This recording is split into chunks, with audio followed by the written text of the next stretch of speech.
BPL এর ইতিহাসের এ যাবৎকালের সবচেয়ে ঘটনাবহুল ম্যাচ এটি। ম্যাচ ডেতে সকালবেলা প্লেয়াররা হোটেল চেঞ্জ করতে একরকম আসলে বাধ্য হলো। এরপর জানা গেল যে বিদেশি ক্রিকেটাররা তারা মাঠে আসবে না, কারণ তাদের পেমেন্ট তখন পর্যন্ত হয়নি। যেই চেক বাউন্স করেছে সেই চেক তাদেরকে দেওয়া হয়েছে। সেই কারণে বিদেশি ক্রিকেটাররা বদ্ধপরিকর যে তারা হোটেল ছেড়ে মাঠে কোনোভাবেই যাবে না। বাস পাঠানো হয়েছে হোটেলে, কিন্তু সেই বাসে তারা উঠতে অপারগতা প্রকাশ করেছে এবং তারা যে যার রুমে আসলে অবস্থান করছে। এখন আবার বিপিএল এর নিয়ম অনুযায়ী প্লেইং ইলেভেনে দুজন বিদেশি থাকতেই হবে, চারজন খেলানো যায় এবং দুজন বিদেশি খেলানো বাধ্যতামূলক। সেই জায়গাটাতে বিপিএল গভর্নিং কাউন্সিলের নিয়মে পরিবর্তন আনতে হলো বিপিএল এর স্বার্থে।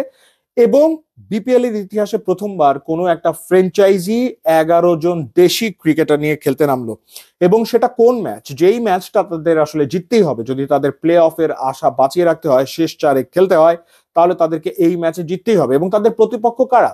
প্রতিপক্ষ হচ্ছে পয়েন্ট টেবিলের টপে থাকা একটা টিম, যারা আসলে এই দুর্বার রাজশাহীর কাছেই এর আগের ম্যাচটা হেরেছে এবং সেটাকে একটা অঘটন বলা হচ্ছিল এবং ভাবা হচ্ছিল যে রংপুর রাইডার্স এই ম্যাচে ঠিকই দাপট দেখিয়ে দুর্বল রাজশাহী প্রমাণ করে দিয়ে ম্যাচ জিতে নেবে। কিন্তু বাস্তবতা হলো যে লোকাল ক্রিকেটারদের নিয়ে খেলতে নেমে রাজশাহী বাজিমাত করে দিয়েছে, একেবারে বাজিমাত করে দিয়েছে। এবং একটা লো স্কোরিং থ্রিলার ম্যাচ আমরা দেখলাম, যেখানে প্রথমে ব্যাট করে রাজশাহী 119 রান করেছে 9 উইকেট হারিয়ে। 28 রানের ইনিংস খেলেছেন সানজামুল, সেটাই আসলে দলের পক্ষে হায়েস্ট। 11, 13, 10, 19 এরকম রান করেছে। আকবর আলী 19 রান করেছে। আমার কাছে যেটা একটু চোখে পড়ার মতো ছিল সেটা হচ্ছে ইয়াসির আলী রাব্বিকে এত পরে ব্যাট করানোর কারণ আসলে কি ছিল। যাই হোক, তারা করেছিল 119 9 উইকেটে। মনে হচ্ছিল রংপুর রাইডার্স হেসে খেলে আরামসে এই ম্যাচ জিতে নেবে, না সেটা আসলে ঘটেনি। এবং 117 তুলেছে 8 উইকেট হারিয়ে রংপুর রাইডার্স। সাইফুদ্দিন 52 রান করেছে এবং সেটা মাত্র 31 বলে, যেখানে 6টা 4 এবং 3টা ছক্কা মেরেছে।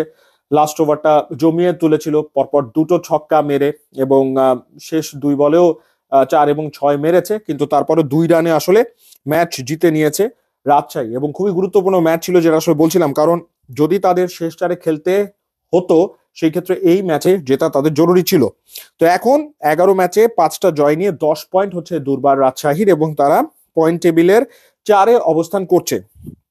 লাস্ট ম্যাচ তারা যদি জিততে পারে তাহলে তাদের পয়েন্ট হয়ে যাবে 12, এবং সেই ক্ষেত্রে তাদের প্লে অফে খেলার একটা সমূহ সম্ভাবনা রয়েছে।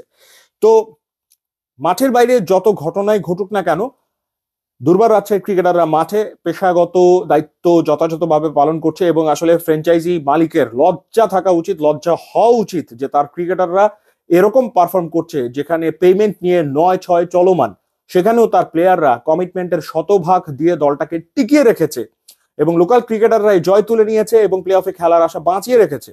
সো দুর্বার রাজশাহীর মালিকের উচিত দ্রুত যত রকমের দেনা পাওনা যা আছে সেগুলো আসলে পরিশোধ করে ফেলা। এবং দলটা সত্যিকার অর্থেই অন্তত দুটো ম্যাচে রংপুর রাইডার্সকে হারিয়ে মন জয় করে নিয়েছে, এই কথা আসলে বলতেই